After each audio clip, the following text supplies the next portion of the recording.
বন্ধুরা bank account তো সবারই রয়েছে, সেটা সেভিং অ্যাকাউন্ট হোক কিংবা কারেন্ট অ্যাকাউন্টই হোক। আর এই ব্যাংক অ্যাকাউন্টের থ্রু থেকে আমরা কাউকে পেমেন্ট করে থাকি, পেমেন্ট রিসিভ করে থাকি, ক্যাশ ডিপোজিট করি, ক্যাশ উইথড্র করি এবং এক্সট্রা ফান্ড থাকলে তাকে আমরা ফিক্সড ডিপোজিটে ইনভেস্ট করি। মানে এভরিথিং, সমস্ত ট্রানজাকশন কিন্তু আমরা ব্যাংকের থ্রুতে করে থাকি। এবার এই 2025-এ আপনাদের অতি অবশ্যই জেনে রাখা উচিত এই সমস্ত ট্রানজাকশনের লিমিট কতটা। মেজরলি ক্যাশের ক্ষেত্রে এবং এফডির ক্ষেত্রে এই লিমিটটা জানা আপনাদের খুবই জরুরি, কারণ এই লিমিট ক্রস করে গেলে ইনকাম ট্যাক্স ডিপার্টমেন্টের কাছে নোটিশ চলে যায় এবং তখন যদি এই সমস্ত ট্রানজাকশনের সোর্স অফ ইনকাম না জানা থাকে তাহলে কিন্তু ইনকাম ট্যাক্স ডিপার্টমেন্ট নোটিশও পাঠাতে পারে।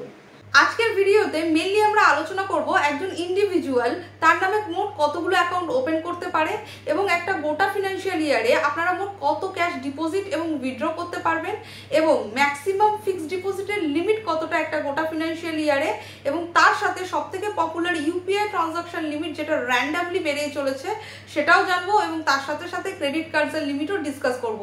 তো বুঝতেই পারছেন বন্ধুরা, ভিডিওটি খুবই ইম্পর্টেন্ট হতে চলেছে। তো আপনাদের কাছে একটা ছোট্ট রিকোয়েস্ট, যদি আপনারা চ্যানেলে নতুন হন তো অতি অবশ্যই চ্যানেলটিকে সাবস্ক্রাইব করে নেবেন।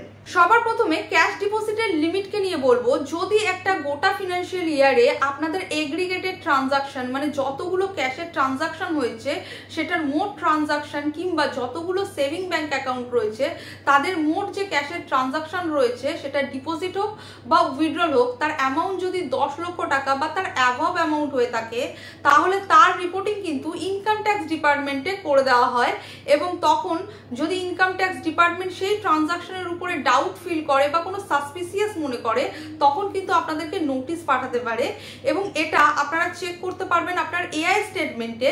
এবার প্রশ্নটা হলো, এআই স্টেটমেন্ট এবং 26AS এই দুটো খুবই একটা ইম্পর্টেন্ট স্টেটমেন্ট, মানে ইম্পর্টেন্ট ডকুমেন্ট যেটা আপনাদের প্রত্যেককেই আইটিআর ফাইল করার আগে অতি অবশ্যই চেক করে নেওয়া উচিত। এবং এটা কিভাবে করবেন স্টেপ বাই স্টেপ তার ভিডিও কিন্তু অলরেডি আমার চ্যানেলে দেওয়া রয়েছে, আমি এই ভিডিও ডেসক্রিপশন বক্সে সেটিকে অ্যাড করে দেবো, আপনারা চাইলে দেখে নিতে পারেন।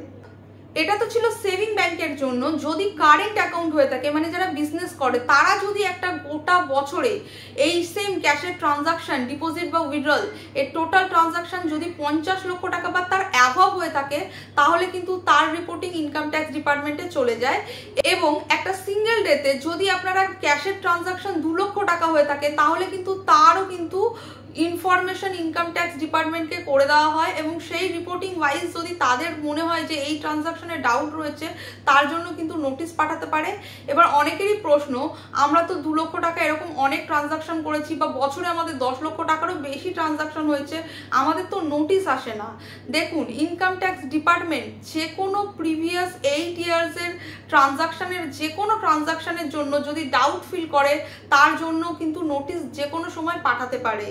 মানে আপনার এই নয় যে একটা প্রিভিয়াস ইয়ার চলে গেছে বলে তার ট্রানজাকশনের রিপোর্টিং হয়েছে অথচ আপনার কাছে নোটিশ আসেনি, সেটা কিন্তু হতে পারে না। মানে প্রিভিয়াস 8 ইয়ার্সের যে কোনো ট্রানজাকশনের জন্য যদি ডাউট ফিল করে অতি অবশ্যই আপনাকে নোটিশ পাঠাতে পারে।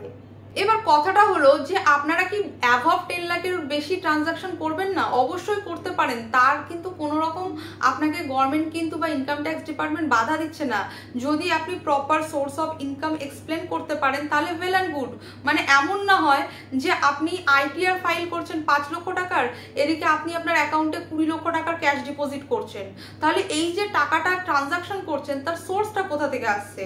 তো সেই জন্য যদি কোনো ট্রানজাকশন ইনকাম ট্যাক্স ডিপার্টমেন্টের সাসপিসিয়াস বলে মনে হয় তখন আপনাকে নোটিশ পাঠাবে এবং আপনি যদি সেটা এক্সপ্লেন করতে ফেলিয়ার হয়ে যান যে আপনার ওই টাকাটা কোথা থেকে এসেছে বা প্রপার আইটিআর না থাকে তাহলে কিন্তু আপনার সেই ট্রানজাকশনের উপরে 60% থেকে মানে minimum 60% maximum up to 400% penalty impose করবে। যদি আপনারা ক্রেডিট কার্ড ইউজ করে থাকেন এবং ক্রেডিট কার্ডের বিল আপনারা যদি অনলাইনে পেমেন্ট করে থাকেন এবং সেটা যদি একটা গোটা ফিনান্সিয়াল ইয়ারে 10 লক্ষ টাকা হয়ে থাকে বা তার অ্যাভাব হয়ে থাকে তাহলেও কিন্তু নোটিশ আসতে পারে। কিন্তু অনেক সময় হয়ে যায় ক্রেডিট কার্ডের বিল আমরা ক্যাশে পেমেন্ট করি, আপনারা যদি ক্যাশে পেমেন্ট করেন মানে ব্রাঞ্চে ভিজিট করে গিয়ে পেমেন্ট করেন এবং সেই ক্যাশের অ্যামাউন্ট যদি 1 লক্ষ টাকা বা তার অ্যাভাব হয় তাহলেও কিন্তু নোটিশ আসতে পারে। অনেকে কি করে ক্রেডিট কার্ডের বিল কম পেমেন্ট করে, মানে ধরুন একটা গোটা ফিনান্সিয়াল ইয়ারে যেহেতু 10 লক্ষ টাকার লিমিট, হয়তো অনেক সময় হয়ে থাকে কি 7 লাখ বা 8 লাখ টাকা ক্রেডিট কার্ডে পেমেন্ট করলো। এবার তখন বলছে আমার তো তাহলে নোটিশ নাও আসতে পারে যেহেতু পেমেন্টটা 10 লাখ ক্রস করছে না, কিন্তু তখনও কিন্তু আপনার কাছে নোটিশ আসতে পারে যদি আপনি আইটিআর ফাইল যদি কম করে থাকেন। মানে ধরুন আপনি আইটিআর ফাইল করছেন 5 লক্ষ টাকা, অথচ ক্রেডিট কার্ডে আপনি পেমেন্ট করছেন 8 লক্ষ টাকা, তাহলে তখন ইনকামটা আপনি কম দেখাচ্ছেন, পেমেন্ট আপনি বেশি করে করছেন, তাহলে ডেফিনেটলি যে ইনকাম ট্যাক্স ডিপার্টমেন্ট জানতে চাইবে যে এই টাকার তাহলে সোর্সটা কোথা থেকে আসে। মানে লজিক্যালি আপনাকে করতে হবে, আইটিআর আপনার বেশি হতে হবে এবং ক্রেডিট কার্ডে পেমেন্টটা কম হতে হবে। যদি ফিক্সড ডিপোজিটের লিমিটের কথা বলি, তাহলে একটা গোটা ফিনান্সিয়াল ইয়ারে আপনারা যদি 10 লক্ষ টাকা বা তার অ্যাভাব অ্যামাউন্টের এফডি করেন, তাহলে কিন্তু তার রিপোর্টিংও কিন্তু ইনকাম ট্যাক্স ডিপার্টমেন্টে করে দেওয়া হয়। দেখুন বন্ধুরা, 10 লক্ষ টাকার লিমিট ঠিকই, কিন্তু তার মানে এই নয় যে আপনারা অ্যাভাব অ্যামাউন্টের এফডি করতে পারবেন না। ডেফিনেটলি পারবেন, তার উপরে কিন্তু কোনো রকম বাধা নিষেধ নেই। শুধু আপনাদের কি করতে হবে, যদি আপনাদের সেটা নিয়ে নোটিশ এসে যায়, তাহলে তার সোর্স অফ ইনকাম যদি আপনারা এক্সপ্লেন করতে পারেন তাহলে ঠিক আছে। যদি এক্সপ্লেন করতে ফেলিয়ার হয়ে যান, মানে আপনি ধরুন একটা 30 লক্ষ টাকার এফডি করেছেন, অথচ আপনি আইটিআর ফাইল করছেন 6 লক্ষ টাকার, তাহলে বুঝতেই পারছেন যে আপনি বাকি ব্যালেন্সটা কোথা থেকে আনছেন। তো বা এমনও হতে পারে ইন্ডিয়াতে আমরা কি হয় অনেক সময় বাড়ি সেল করে থাকি, সেখান থেকে টাকা আসতে পারে। তো প্রপার ভ্যালিড রিজন থাকলে সেখানে কিন্তু কোনো প্রবলেম নেই, কিন্তু যদি রিজন আপনি এক্সপ্লেন করতে ফেলিয়ার হয়ে যান, তখন কিন্তু আপনার উপরে হাই পেনাল্টি ইম্পোজ করা হবে। বাট সব থেকে যে পপুলার ইউপিআই ট্রানজাকশন আজকাল প্রচুর পপুলার হয়েছে এবং এই ট্রানজাকশনে ম্যাক্সিমাম কি হয়, যত দোকানদার রয়েছে তাদের ক্ষেত্রে দেখা যায় তারা কি করে, তাদের একটা সেভিং অ্যাকাউন্ট থাকে এবং সেই সেভিং অ্যাকাউন্টের একটা কিউআর কোড তারা স্ক্যান করে দোকানে চিপকে দেয় এবং সেখানে তারা আনলিমিটেড টাকা রিসিভ করতে থাকে। এবার এর ফলে কি হচ্ছে, সেভিং অ্যাকাউন্টের ফিচার্স নয় কিন্তু যে একটা পার ডেতে অ্যাভাব 10,000 রুপিস আপনি তার মধ্যে রিসিভ করতে পারেন, কিন্তু যদি আপনি একটা পার ডেতে অ্যাভাব 10,000 সেভিং অ্যাকাউন্টে নিয়ে থাকেন, তাহলে কিন্তু সেক্ষেত্রে নোটিশ আসতে পারে।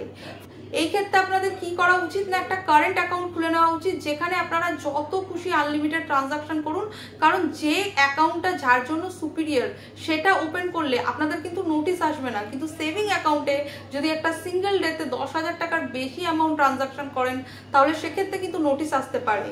এবার লাস্ট কোশ্চেনে চলে আসছি যে ম্যাক্সিমাম কতগুলো সেভিং অ্যাকাউন্ট আপনারা ওপেন করবেন যাতে কোনো রকম ইনকাম ট্যাক্সের নোটিশ না আসে। তো প্রথমেই বলে রাখি, রিজার্ভ ব্যাঙ্ক অফ ইন্ডিয়ার তরফ থেকে এরকম কোনো রুলস নেই, আপনারা চাইলে যত খুশি নাম্বার অফ অ্যাকাউন্ট ওপেন করতে পারেন, তাতে কোনো বাধা নিষেধ নেই। শুধু আপনাদেরকে তার মিনিমাম ব্যালেন্স যেটা রয়েছে সেটা মেনটেন আপনাকে অতি অবশ্যই করতে হবে। বন্ধুরা, ভিডিওটি আজকের এই পর্যন্ত। যদি ভিডিওটি ভালো লাগে লাইক শেয়ার সাবস্ক্রাইব করতে ভুলবেন না। Thank you for watching.